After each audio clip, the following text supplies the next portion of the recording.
Come in.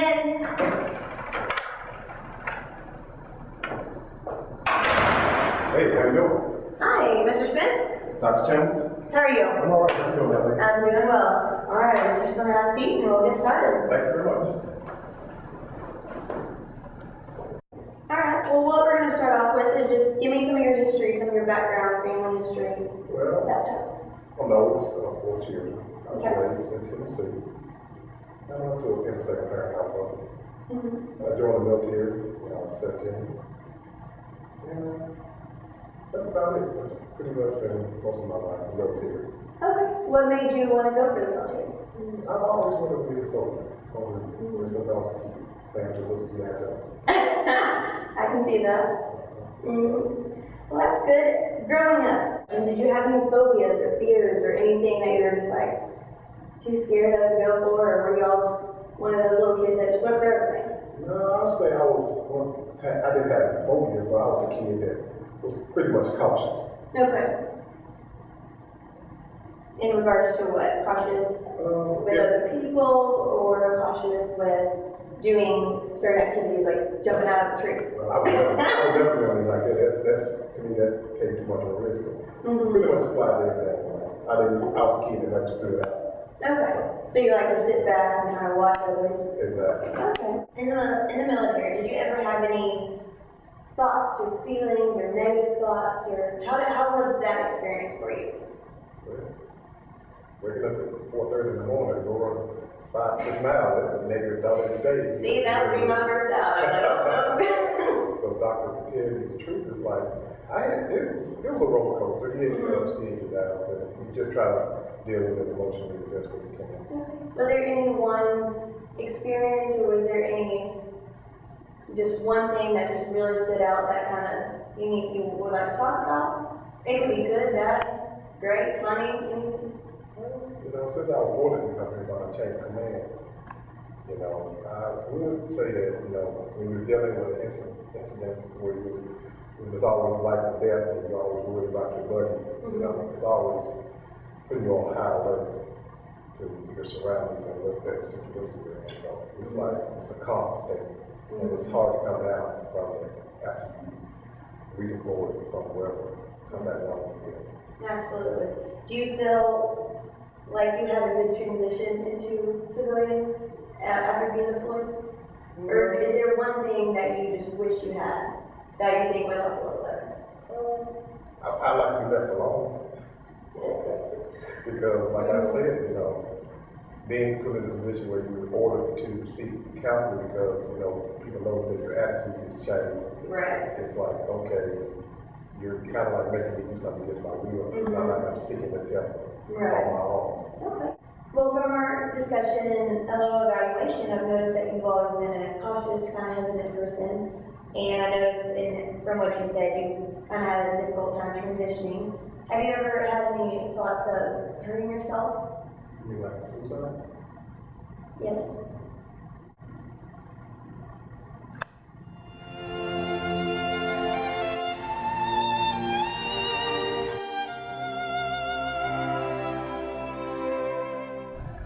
Hello, my name is Carl Smith, along with Kevin Campbell and Stanley Champions, who will be discussing mental health issues in the military, both current and ongoing.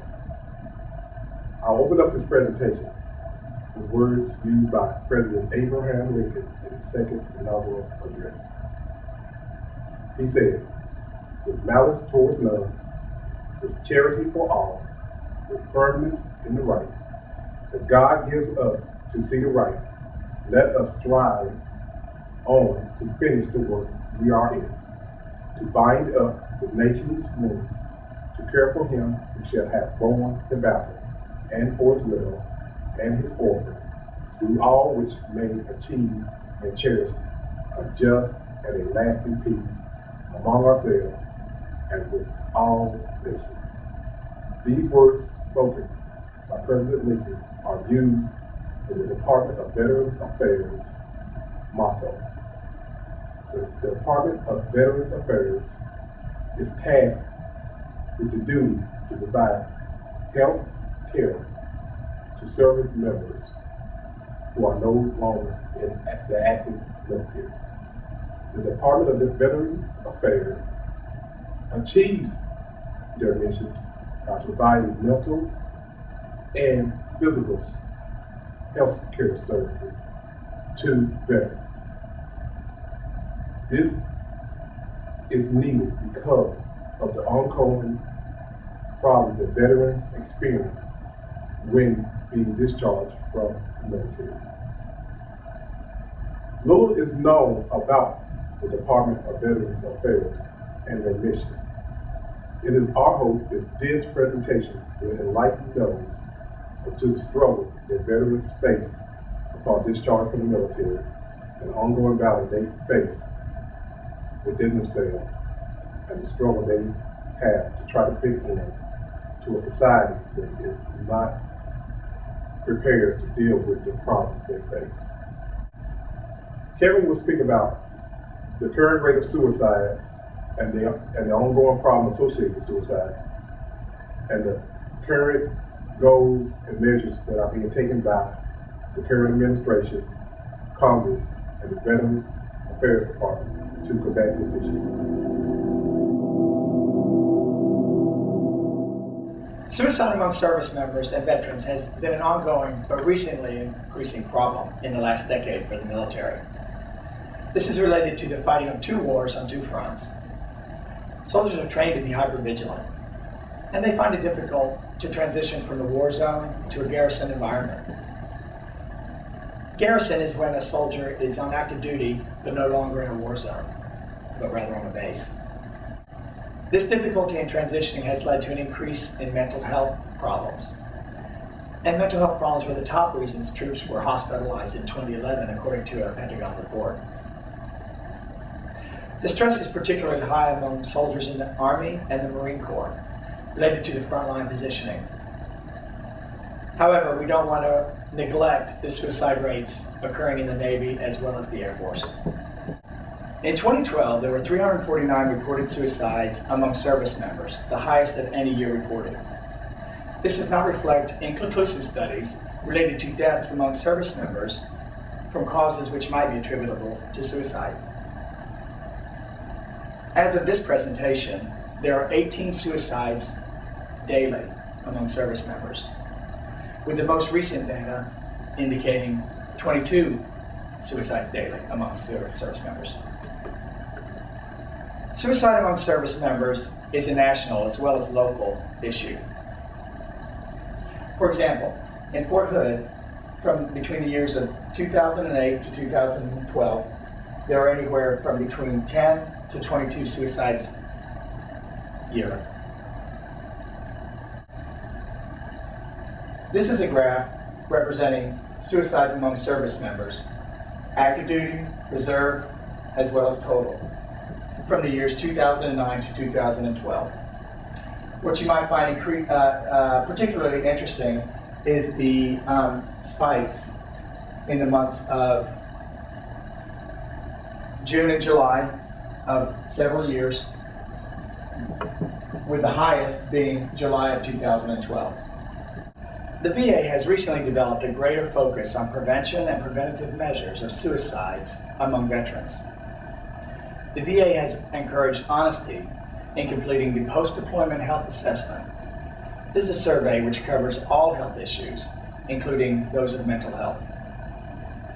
Interestingly, as a result of the assessment, there have been an increase up to 40% of soldiers seeking help for mental health issues. Another important measure by the VA is that of hazing prevention among veterans as well as active service members.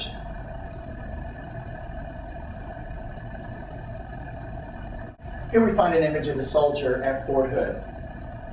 You see the soldier and you see the available resources for mental health issues.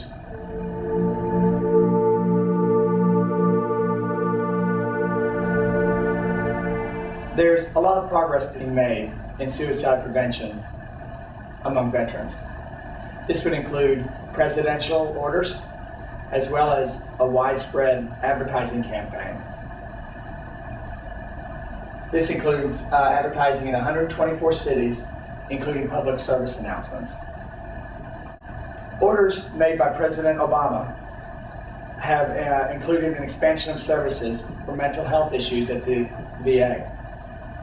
These orders include for the VA to increase the crisis line by 50% by the end of the year 2012.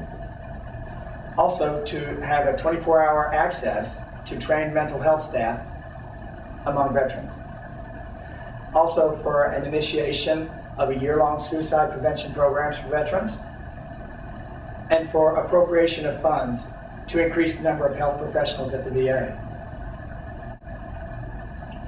The VA and the Department of Defense have partnered to increase programs and their effectiveness for active service members as well as veterans. They've implemented a greater use of video conferencing among veterans and their doctors by integrating the use of the electronic medical record, or the EMR. The Department of Defense maintains the EMR, and by merging with the VA, this will allow for a greater prevention of suicides among veterans. The Department of Defense is a resource provided for use by veterans.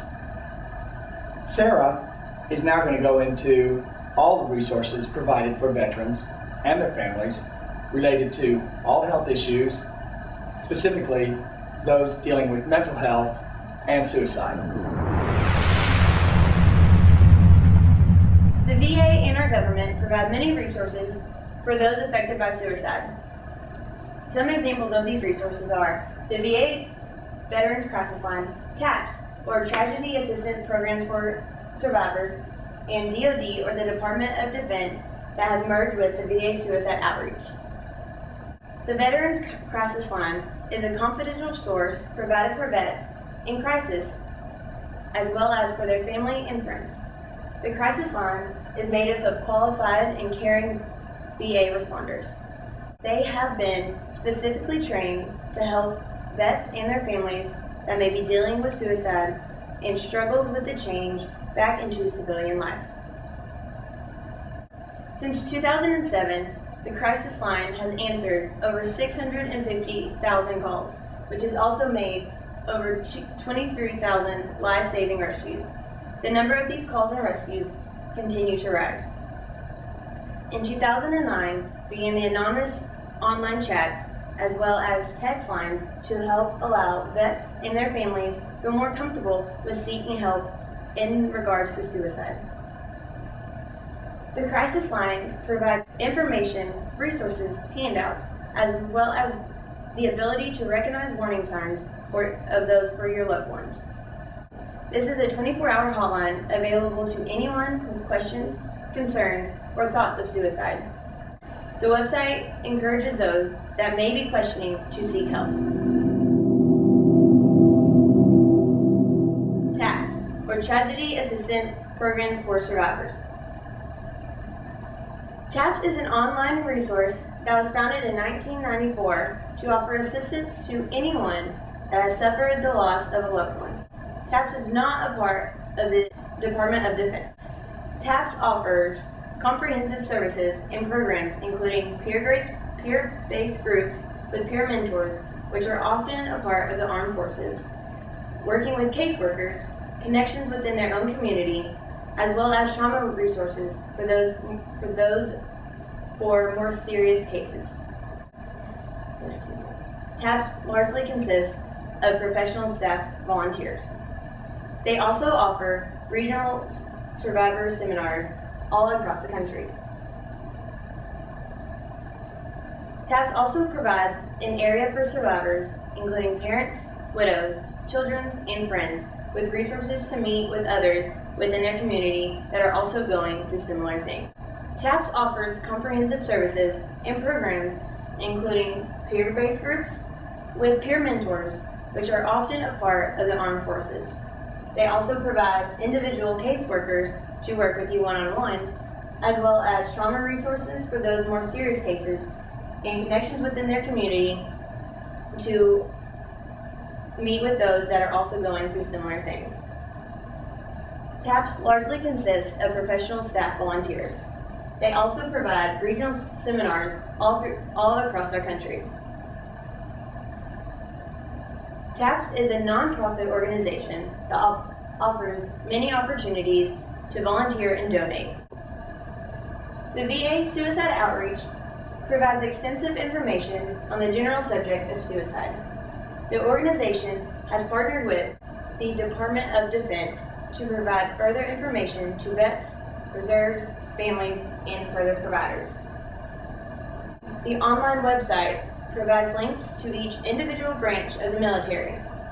This includes further facts, questions, references, hotlines, contact info, and outreach information. This resource also offers training programs to get more involved in combating the ongoing battle of suicide within the military. The VA offers further resources to aid further suicide prevention. This includes confidential online checks, online self-checks, experienced counselor feedback upon completion, individualized to each and every individual quiz, as well as appropriate follow-up information as needed. The VHA, or Veterans Health Administration, provides inpatient and outpatient services at each of these VA medical centers. Counseling is also offered at each of these centers as well. The VA has also partnered with the American Foundation for Suicide Prevention, and it has developed an online self-check quiz to determine whether depression or thoughts of suicide may be affecting you. Once the quiz is complete, an experienced counselor will contact you and will offer individualized responses with appropriate follow-up options as needed. Billions of dollars have been added for the mental health at the VA, including over 7,000 mental health professionals. And there are still many combat-related veterans awaiting the appropriate care that they need. It has been found through recent articles at stripes.com that appropriate treatment for PTSD, or post-traumatic stress disorder, has been delayed by weeks, if not months, before therapy is received. This has occurred because of the increased enrollment of patients without the appropriate number of staff members. The VA mental health care staff has increased by over 48% since 2006, but it still is not enough to keep up and provide for the 1.2 million veterans as of 2010 that are involved in the VA. The VA has implemented a task force to create new ideas to address these shortages and also increase the number of available healthcare professionals. Our government and the Department of Veteran Affairs have high hopes to help with the further prevention of suicide rates throughout the military. This concludes our presentation on the ongoing battle of suicide within the military. Thank you.